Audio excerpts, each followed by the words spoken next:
Now, let's talk about death. And stains on your pants that got there by accident, and being alone and sucking on a homemade popsicle whose short, frozen life you watch melt on the bathroom floor. Or being alone with nothing to do or nobody to talk to, or death by mistake. Or the limited risk of being a painter and the differences in the day-to-day concerns of being a mountain guide. And those whom you depend on to be dependable, whom you never expect to fall, but who do in a quick minute, who've toyed with their own deaths, who understood and accepted their mortality, those whom we look to, who we lean on, who tripped, who died by mistake, who watched themselves die, who knew what was happening and knew they had a slim chance and might not make it, but were compelled to be there in an avalanche. We will all face it.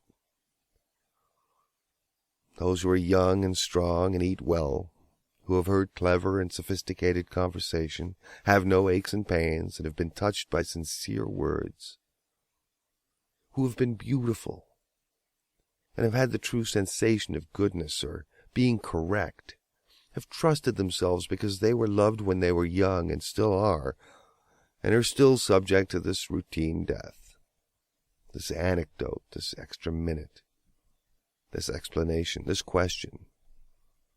What material is the stuff we are made of in this zone of dust? A glimmer or reflection? A turn of the head? A quiet moment stirred by laughter? The lament over some inconsequential betrayal? The recognition of family? What stuff am I talking about?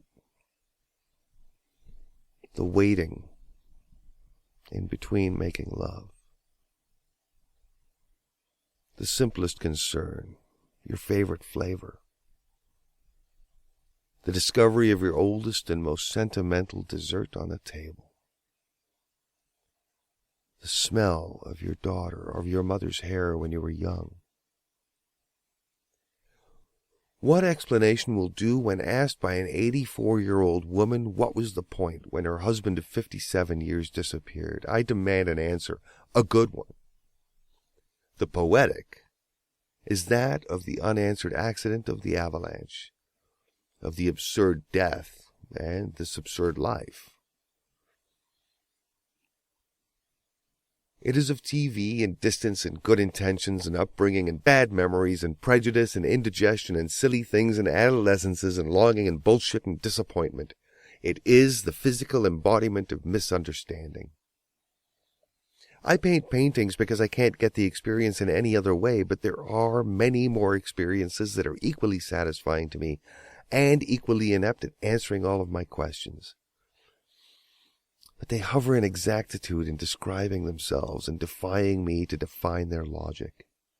It is the logic of the living, breathing, dying, charming world, arrested at laughter and sex and compassion and horrors and unanswered horrors, and acts and relics leaning toward the light